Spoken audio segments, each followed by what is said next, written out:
absolutely cold in here. Time to do a bit of work on the Mini.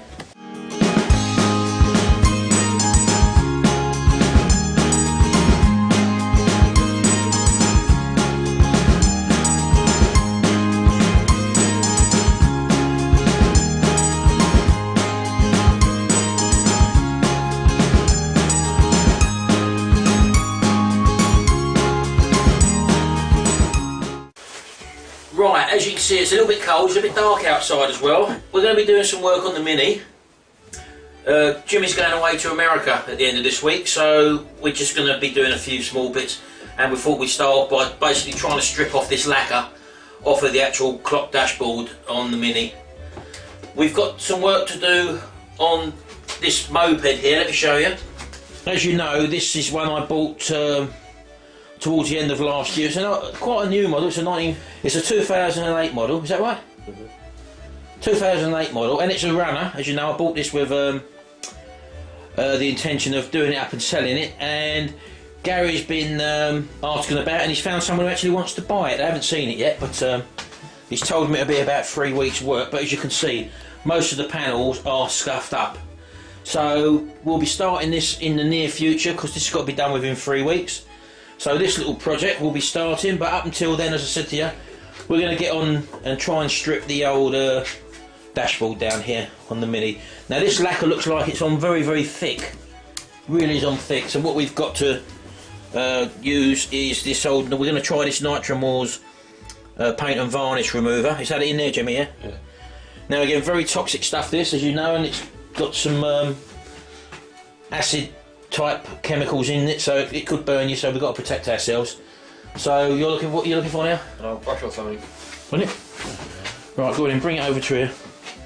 Now, as I say, you've got to watch yourself with this stuff, so Jimmy's got gloves on, and we're going to just try on this little panel first, just to see what it does, and see how it actually acts on it.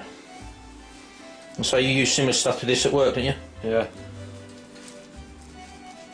I'm just going to lay it on the top of it, as I say, and then let it do its stuff. But as I say, this lacquer looks like it's on there very, very thick, so I don't know whether this is a domestic type application, what we got here, or whether there's a stronger one for lacquer. And watch the fumes for this as well, because the fumes are very toxic as well. So we're just going to lay it on there and see what it does. Yeah, I do them clocks as well. These are the ones that are peeling as well, so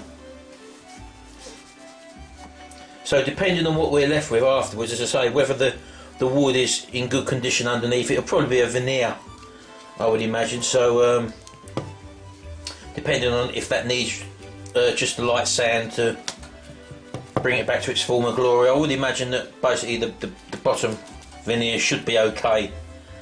It's only the lacquer that's let loose in places, so we'll just paint all in and around these clock faces, and we might have to do this in a couple of applications, as I say, but we'll just see how we go.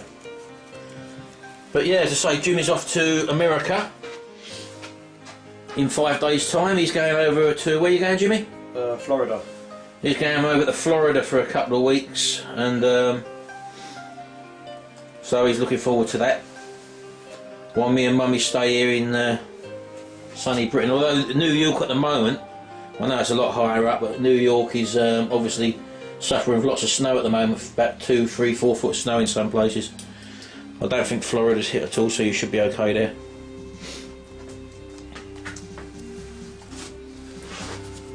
But we'll just zoom through this anyway and get a coat on and leave it for about 10 minutes and see it bubble up, and we'll take it from there. Right, there we go. We've given everything a good heavy coat. We're going to leave it overnight, I think, because as I say, that lacquer is very, very thick and very, very firmly on there in the most places. We tried to give it a little scrape on a couple of places. It does seem to have touched it at the moment, but we put a bit on these gloves here, and it's actually melted the gloves, so it's obviously strong enough. It's just that the old lacquer on these clocks is obviously very, very hard and well established on there, so we're going to leave it overnight anyway, so there we go.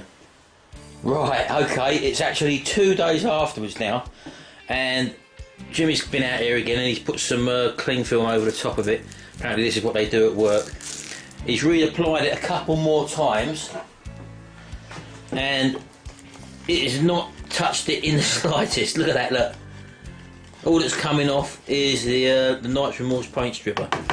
So we're obviously going to need some sort of stronger chemical or other procedure to actually get the lacquer off of these clocks. I could use a heat gun, I suppose, but again, I don't know about damaging the wood underneath, so that's one option. The other option is to find a stronger chemical. I don't know what Jimmy uses at work, as I say, we'll have to find that out. But Night Remorse definitely won't touch all the stuff you buy for household repair stuff. Definitely isn't touching this lacquer in the slightest. So I'm going to leave that because, just to say, Jimmy's off to America now in a couple of days' time.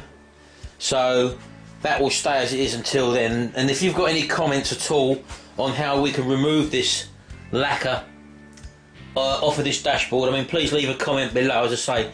Otherwise I'm going to have to search the internet and find some sort of a way of removing this hard lacquer. So yeah, I mean, it'd be very handy if you've got any comments at all on that one.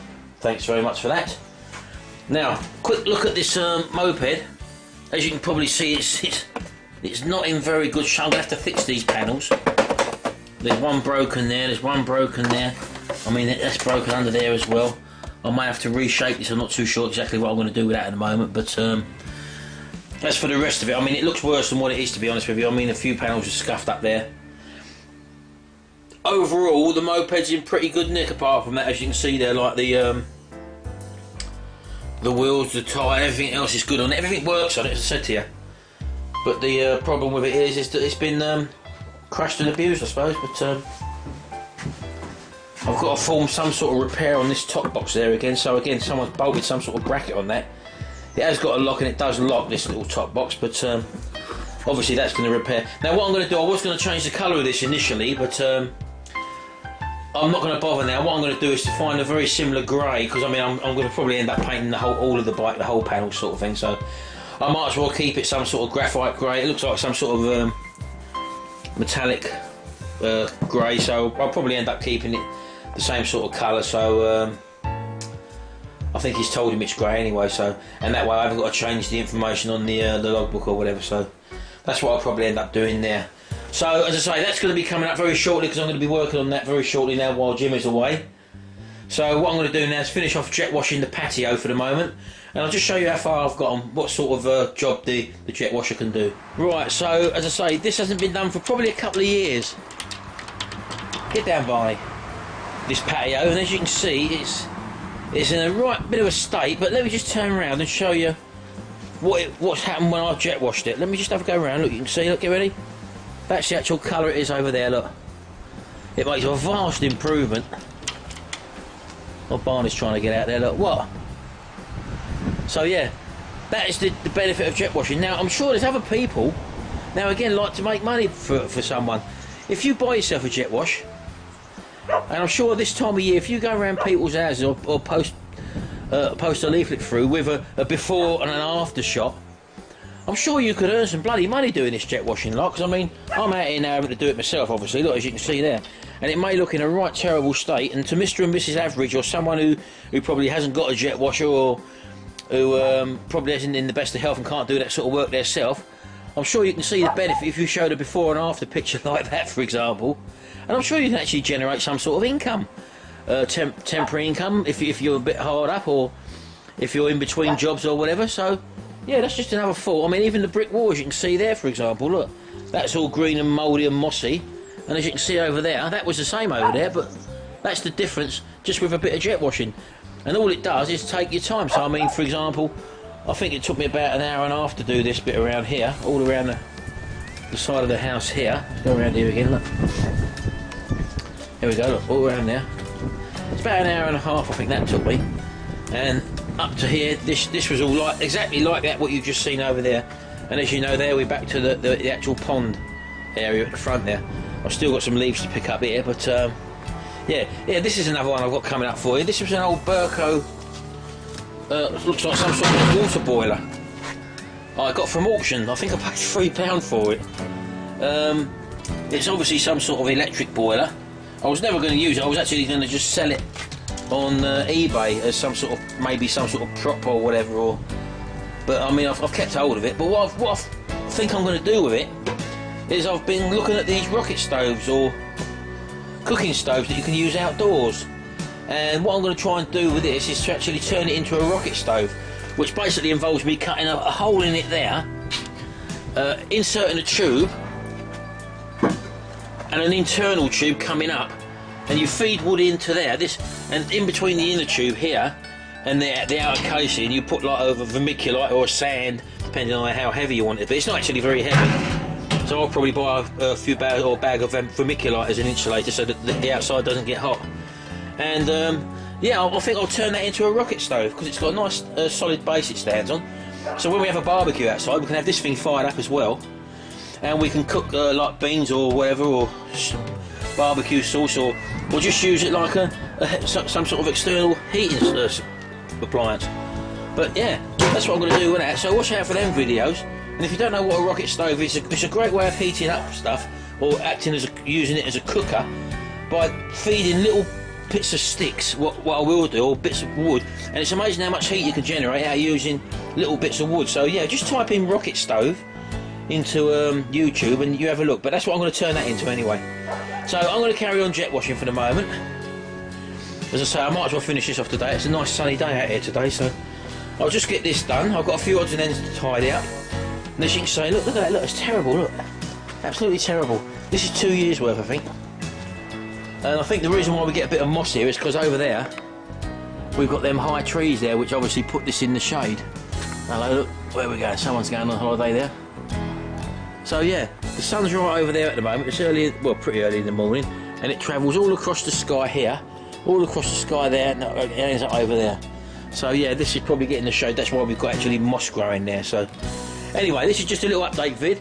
As I say, if you have got some information on how I can strip that mini dash, get the lacquer off of that, do give us a shout or put a comment down below. And don't forget, if you like our videos, just please rate, comment and subscribe. And if you hit the subscribe button, that means every time that if you've got a YouTube account, every time we put a new video up, you get a little indication that we've got a new video up, and then obviously you can watch it if you want. Anyway, thanks very much, and we'll speak to you soon. Bye bye for now.